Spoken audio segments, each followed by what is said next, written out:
Hello friends, ഇന്ന് നമ്മൾ കാണാൻ പോകുന്നത് നമ്മൾ 545 bifacial mono PERC half cut panel 545 പാനലാണ് കൊടുത്തിരിക്കുന്നത്. അത് വാരിയുടെ പാനലാണ്, വാരിയുടെ ബൈഫേഷ്യൽ പാനലാണ് നമ്മൾ കൊടുത്തിരിക്കുന്നത്.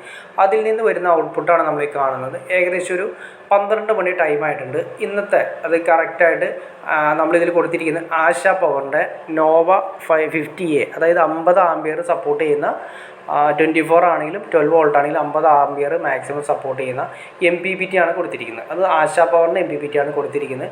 അപ്പോൾ അതിൻ്റെ കണക്ഷൻസ് കാര്യങ്ങൾ താഴെയുണ്ട്. സോളാറിൽ നിന്ന് പ്ലസ് മൈനസ്, ബാറ്ററിയിൽ നിന്ന് പ്ലസ് മൈനസ്, പിന്നെ അതുപോലെ തന്നെ നമ്മൾ ഈ പറഞ്ഞ ഇൻവെർട്ടർ കൺട്രോൾ ചെയ്യാൻ വേണ്ടിയിട്ട് ലൂപ്പ് ചെയ്ത് പോകുന്ന സർക്യൂട്ട്. അപ്പോൾ ഇതിൻ്റെ 3 ഇൻഡിക്കേഷനാണ് വരുന്നത്. ഒന്ന് ഇപ്പോൾ സോളാറിൽ നിന്ന് ചാർജിങ്, ഏറ്റവും അറ്റത്ത് റൈറ്റ് സൈഡിൽ സോളാർ ചാർജിങ് ബ്ലിങ്ക് ചെയ്യുന്ന കാണാൻ സാധിക്കും. ഇപ്പോൾ സോളാറിൽ നിന്നുള്ള സപ്ലൈ അവിടെ ഉള്ളതുകൊണ്ട് പ്രസൻസ് ഉള്ളതുകൊണ്ട് ലൈറ്റ് തെളിഞ്ഞിട്ടുണ്ട്. തൊട്ട് ഇപ്പുറത്ത് കണ്ടോ സോളാർ ലോഡ് ഓൺ സോളാർ എന്ന് കൊടുത്തിരിക്കുന്നുണ്ട്. അതെന്താ ഉദ്ദേശിക്കുന്നതെന്ന് വെച്ചിട്ടുണ്ടെങ്കിൽ നമ്മുടെ ബാറ്ററി ഫുൾ ചാർജ് ആയി കഴിഞ്ഞാൽ സോളാറിൽ നിന്ന് ലോഡാവുന്ന സിസ്റ്റമാണ് ആ കാണുന്നത്. അതായത് KCB കട്ടാവും, പിന്നെ കംപ്ലീറ്റ് സോളാറിൽ നിന്നാണ് ലോഡ് ചെയ്യുന്ന രീതിയിൽ ആ ഇൻഡിക്കേഷൻ വർക്ക് ചെയ്യും. അപ്പോൾ അത് കാണുന്നത് നമുക്ക് മിനിമം ഇത് സെറ്റ് ചെയ്തിരിക്കും 13.5 വോൾട്ടിലാണ് സെറ്റ് ചെയ്തിരിക്കുന്നത്. പിന്നെ ഈ ഏറ്റവും ആദ്യത്തെ LED കാണാം. അപ്പോൾ നമുക്ക് അതിന് വേണ്ടിയിട്ട് നമുക്ക് നോക്കി അറിയാൻ പറ്റും. കണ്ടോ ചാർജിങ് ആംപിയർ 21 ആംപ്സ്, അതായത് പാനലിൻ്റെ വോൾട്ടേജ് കാര്യങ്ങളെല്ലാം നമുക്ക് കാണാൻ സാധിക്കും. പാനൽ വോൾട്ടേജ് ഇപ്പോൾ വരുന്നത് 35 വോൾട്ടാണ് വരുന്നത്. ബാറ്ററി വോൾട്ടേജ് 13.4, വാട്ട്സ് എടുക്കുന്ന 273. ഇന്ന് മാത്രം ഉച്ചയായപ്പോഴേക്കും 1.2 യൂണിറ്റ് ഇപ്പോൾ ഓൾറെഡി പ്രൊഡക്ഷനായി കഴിഞ്ഞു. അപ്പോൾ ഇപ്പോൾ നമുക്കത് കണക്ട് ചെയ്തിരിക്കുന്ന ഇൻവെർട്ടർ ഞാൻ ജസ്റ്റ് നിങ്ങളെ കാണിച്ചു തരാം. കണ്ടോ AC ഔട്ട്പുട്ട് 225 വോൾട്ട്, ലോഡ് 158 വോൾട്ടാണ്. സിസ്റ്റം ഓൺ ആണെന്ന് കാണിച്ചിട്ടുണ്ട്. ടോട്ടൽ വരുന്ന വാട്ട്സ് കാര്യങ്ങളൊക്കെ നമ്മൾ കണ്ടു. ഇനി കണ്ടോട്ടെ നിങ്ങൾ, അതായത് ഇൻവെർട്ടർ സൈൻ വേവ് അതിൻ്റെ ഇൻപുട്ട് നോക്കുക നിങ്ങൾ. ബാറ്ററി വോൾട്ടേജ് 13.1 വോൾട്ടാണ് വന്നിരിക്കുന്നത്. AC ഇൻ്റെ 0, അതായത് KCB ഓൾറെഡി നമ്മൾ ഓഫ് ചെയ്തിട്ടിരിക്കുകയാണ് അവസ്ഥ വന്നിരിക്കുന്നത്.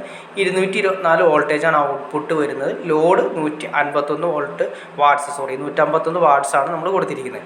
അപ്പോൾ MPPT ലോഡ് ചെയ്തിട്ട് നമ്മൾ ഉപയോഗിക്കുന്ന രീതിയാണ് കണ്ടത്. അതായത് നമ്മൾ ഇന്നത്തെ പ്രൊഡക്ഷൻ 1.2 യൂണിറ്റാണ് ഉച്ചവരെയായിട്ട് നമുക്ക് പ്രൊഡക്ഷൻ കിട്ടിയിട്ട്. അപ്പോൾ അതിൻ്റെ ഓരോ ചാർജ് MPPT തന്നെ പല രീതിയിലുള്ള ചാർജിങ് ഉണ്ട്, ബൾക്ക് ചാർജിങ് ഉണ്ട്.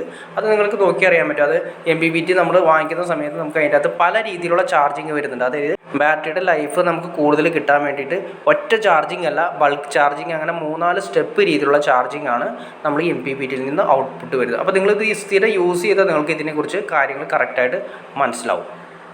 അത് കൂടാതെ തന്നെ നമുക്കൊരു ഓൺ ഗ്രിഡും ഓഫ് ഗ്രിഡും 2 ടൈപ്പാണ് നിങ്ങൾക്കറിയാമല്ലോ സോളാർ സിസ്റ്റം. ഓൺ ഗ്രിഡിലാണെങ്കിൽ, അതായത് ഓൺ ഗ്രിഡ് നമ്മൾ സാധാരണ ബാറ്ററി ഉപയോഗിക്കാതെ ചെയ്യുന്നതാണ് ഓൺ ഗ്രിഡ് ഉപയോഗിക്കുന്നത്, നേരെ KCBയിൽ കൊടുക്കും. ഇത് നമ്മൾ ഓഫ് ഗ്രിഡാണ്. ഓഫ് ഗ്രിഡ് യൂസ് ചെയ്യുന്ന സമയത്ത് നമുക്ക് ഓഫ് ഗ്രിഡിൽ നിന്ന് മാക്സിമം യൂണിറ്റ് നമുക്ക് എങ്ങനെ കിട്ടുമെന്ന് നിങ്ങൾക്ക് അറിയണമെന്ന് താല്പര്യം തീർച്ചയായിട്ടും നിങ്ങളൊന്ന് കമൻറ്റ് ചെയ്താൽ മതി.